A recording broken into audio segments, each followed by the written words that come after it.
Non-Monogamy Help is a podcast where your questions about open, non-monogamous or polyamorous relationships are answered. Our host, Lola Phoenix, will consult a licensed therapist with over a decade of experience to address your problems. Names and locations have been changed or censored to keep your questions anonymous. You're listening to Non-Monogamy Help, the podcast. Hello and welcome to episode 78 of the Non-Monogamy Help podcast. I'm Lola Phoenix. Please send your questions to nonmonogamyhelp@gmail.com and they'll either be read in the podcast or the column anonymously. You're welcome to choose which one you'd prefer. If you would like to read all the columns and listen to the podcast, you can find them all at nonmonogamyhelp.com. If you want to sign up to our email newsletter, you can do that by going to go.nonmonogamyhelp.com/email. And you can follow us on Twitter and Instagram at Non-Monogamy Help. If you want to support the columns and the podcast, please consider becoming a patron. Even $1 a month helps me with just the daily running of the columns and the podcast, and it's just a general vote of support that you support what I'm doing, and I really appreciate it.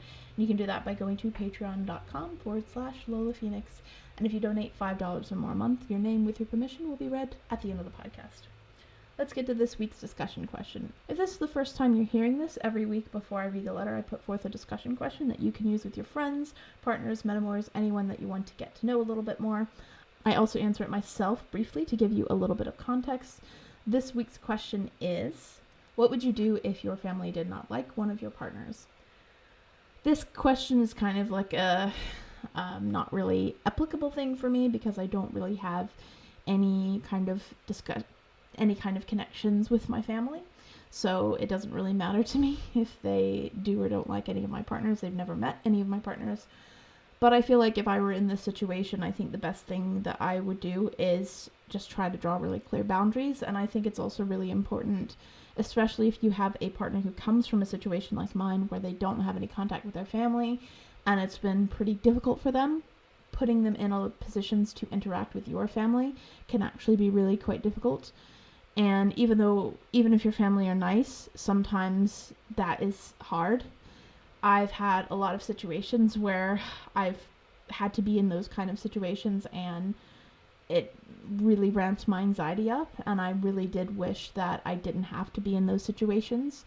So I now am kind of re-examining how I handle this and how I go about in the future with my relationships as far as how much involvement I want to have in their family and do I want to meet them, and whether or not I feel like that is a thing that is something I want to do, because unfortunately I've had situations where I've really, really been hurt by my partner's family and it's not been worth it more or less to go through all of that anxiety and go through all of that really, really difficult dredging up of the things that I've gone through just to have another experience of familial rejection. So that's a big thing that I think I would encourage people to think about. Like, it's really, really hard when you don't have any family, and it's not a discussion that is at all prioritized or focused on in any kind of, even in quote unquote progressive circles. Like, not having a family is a huge, huge thing that affects you on a daily basis sometimes. And it's just such an enormous unspoken privilege to be able to have parents and having lost them in such a way that is, they're still around, but they don't have any interest in you, or they are harmful to you. And so it's really, really hard because that is not really talked about. Estrangement is not something that's talked about, and just not even in queer circles, I find, even though estrangement is something that a lot of queer people go through, there isn't really enough of an acknowledgement that not having that in your life is very, very, very fucking difficult. And so being forced in a situation where you have to interact with somebody else's parents can bring up a lot of shit, and it's not fun. And sometimes, especially since, like, if you break up with your partner, it's not necessarily like these people are going to continue to invite you over for Christmas and shit. Like, sometimes it's not bloody worth it. So yeah, it's not really answering the question because I don't really have an answer for the question, but I think that's something that's always worth considering for a lot of people, especially if you're dating someone who is estranged from their family. Forcing them, well, not forcing them, but putting them in a situation where they have to interact with your family may not be as cavalier of a thing as you think it is. So yeah, let me just repeat the question. What would you do if your family did not like one of your partners? Let's get to this week's letter.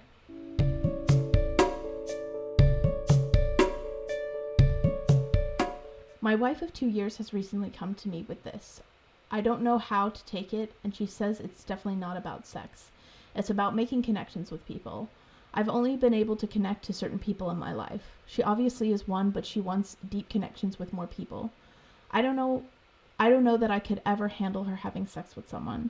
I don't know how to connect to her any deeper than I have been doing. She says when we started dating that we were more non-monogamous. This is what she wants. I don't know what to do. I would like some people's input on this.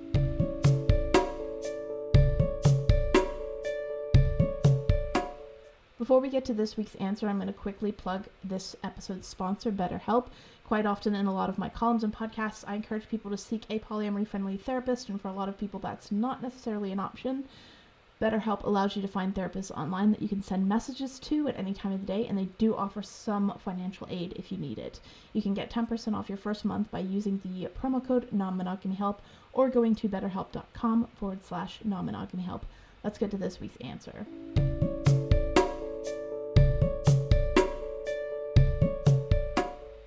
First thing that I want to address in your letter is that you say, I don't know how to connect to her any deeper than I have been doing. When someone is interested in non-monogamy or polyamory, it doesn't necessarily have to mean that whoever they're dating is not enough. And that can be really, really difficult to feel on an emotional level, because there is a certain understandable logic that if someone comes to you and says, I would like to date more people, there is something about that in your brain that's going to say, well, clearly we're not enough. I think it's really important to challenge yourself on that. And the reason is that that is an extremely simplistic way of looking at it. The decision to be more non-monogamous or the drive to do that isn't like, I want to go out to restaurants more. It's a lot more complicated than that. And non-monogamy is a very, very wide umbrella, and there are lots of different reasons people have for wanting to be non-monogamous. I can't say for sure what your wife's decisions are or why she's interested in it. I mean, you say she wants deep connections with more people. So that doesn't necessarily mean that the connection that she has with you isn't deep. The thing that people compare it to, and I think it works very well as a comparison, is that if you decide to have another child after you've already had one, that doesn't mean that the one child you have is not enough. It's not as simple as that. I think that obviously that is a little bit different, but I still think that that definitely applies. So wanting deep connections with more people is easier for some people and more understandable for some people. And I feel like I really relate to what you said in that you've only been able to connect to certain people in your life. I am kind of a little bit like that in a way.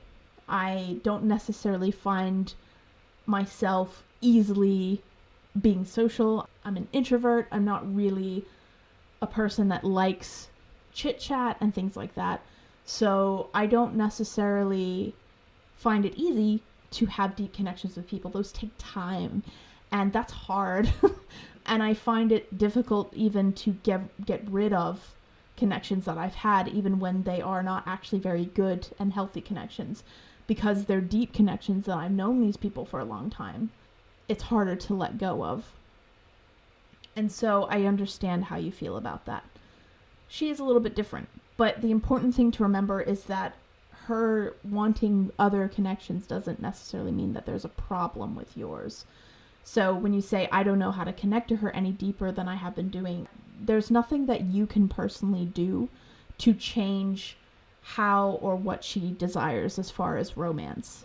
she may be a little bit more on the relationship anarchist side of things, and that she doesn't necessarily have to class everything as romance, but you don't have to see that as a deficiency in yourself. It's not something that you lack.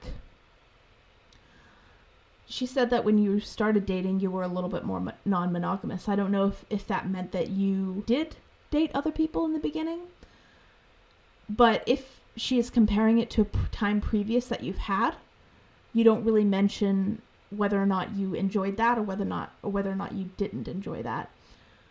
I think that if you did enjoy that, or if at the very least you didn't necessarily have a problem with that, then maybe that's an option. But you do say, I don't know that I could ever handle her having sex with someone else. So I think that there are a couple things there. The first thing is, it's worth asking yourself what that's about.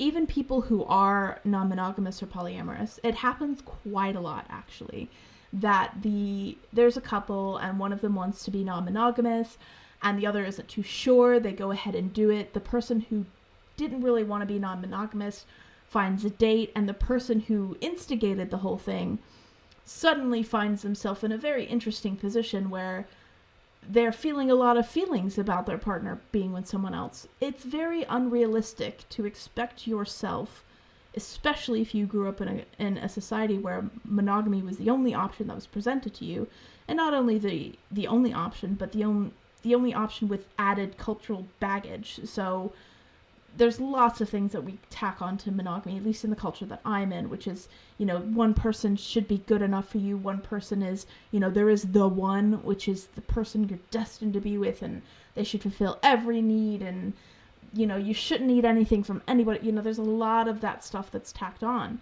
It's very unrealistic to go through all of that and just expect yourself to have no emotions whatsoever about your partner being with someone else. That is just so unrealistic. You've grown up with a very, very, especially you in particular, I'm assuming, well, I don't actually know. You may in particular feel like there is something personally at stake if your partner is with someone else, especially if your wife is interested in men. Again, I don't necessarily actually know if that is what you experience, but there are lots and lots of reasons to feel afraid, to feel scared, to have all sorts of feelings about your partner being with someone else, especially having sex with someone else or loving someone else. There's lots there to be scared of. I don't necessarily think that you being trepidatious or afraid means that you can't do non-monogamy. I think that the first thing that you should think about, and I do have an article on non-monogamyhelp.com, a 101 article that talks about some of the things that you need to think about if you're considering non-monogamy. And one of the first things that I encourage people to think about is what I call an anchor. So you need to find your anchor, and your anchor is the reason, your personal reason for being interested in non-monogamy. And it cannot be that you want to preserve an existing relationship.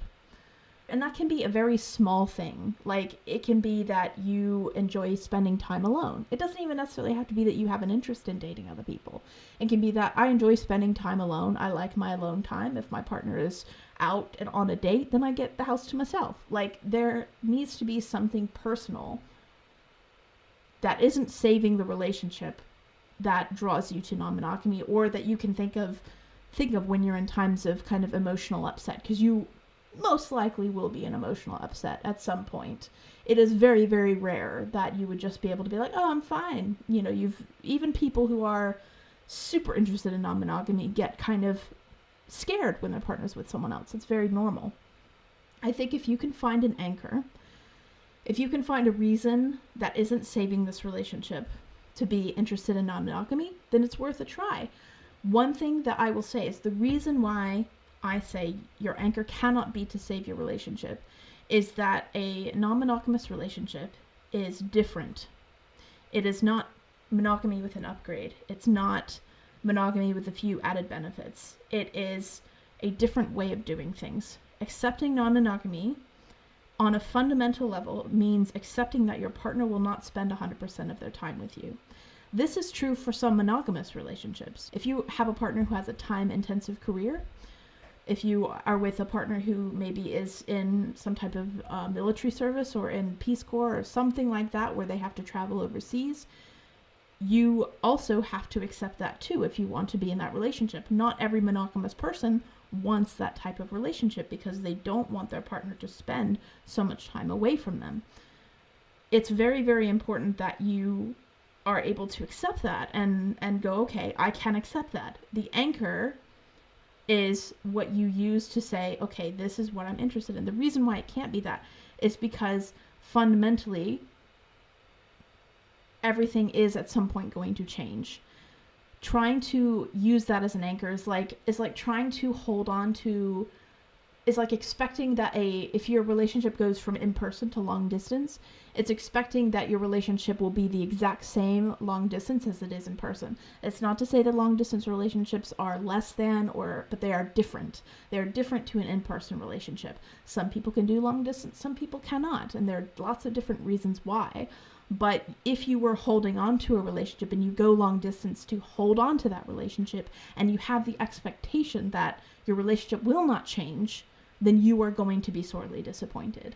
So if you decide to try non-monogamy purely for the purposes of keeping this relationship the way it is now, then you will be disappointed, because if you decide to go this way, there will be times when your wife is not there. She will be dating other people. She will be developing connections with other people.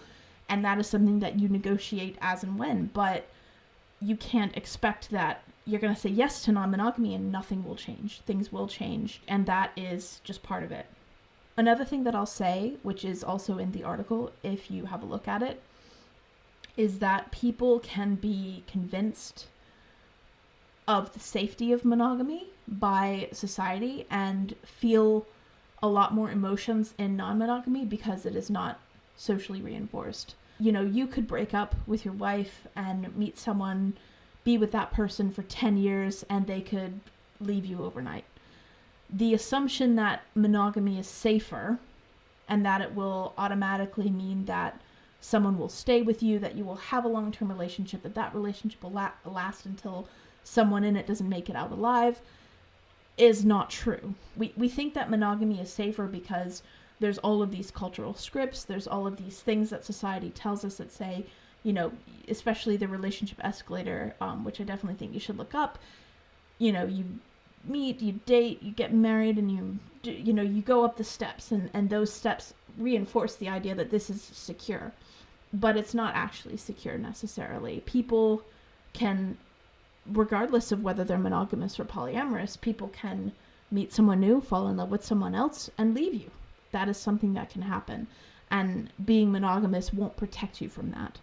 So it makes a lot of sense to be afraid in non-monogamous situations of losing your partner, because you don't have that cultural script that says this is going to be fine. And in fact, a lot of people have a cultural script that says open relationships don't work. So they are naturally more afraid.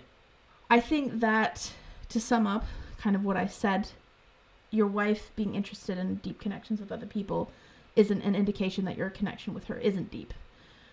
And her desire to do that is valid. If you don't have a desire to do that, that's also valid. There's not one right way to do this. I would encourage you to look on nonmonogamyhelp.com for my 101 article, which will help you think about your anchor, think about the reasons, if you are interested in this, that you might try it, and see if it's something that you're interested in. And don't necessarily take the idea that just because you're not feeling great about your wife being with other people or having sex with other people, that necessarily means that you can't do it. It's kind of pretty normal for the society that most people grow up in. So it's not necessarily a bad sign. It's just pretty normal. So yeah, have a look at that. See if there is an anchor for you. See if there is some reason that you would be personally interested in it. If there is, give it a shot. And, you know, worst comes to worst, you know, you don't end up together, and breakups suck. And I'm not gonna pretend like they don't. But it's always worth remembering that sometimes two people can be good people, nice people, great people, but not great for each other. And that doesn't necessarily mean that either of you have failed or done anything wrong. Because I think sometimes in breakups it's quite hard to feel like there isn't some kind of blame, or sometimes it's really easy to blame yourself or to be mean to yourself about it. So, if it doesn't work out, if you're not really compatible, if this isn't something you want, or you tried and it's not for you, or anything else, if you don't end up together, it doesn't mean that you've necessarily done anything wrong, or that you're necessarily, that there's blame there, if that makes sense. So yeah, I hope that helps, and good luck.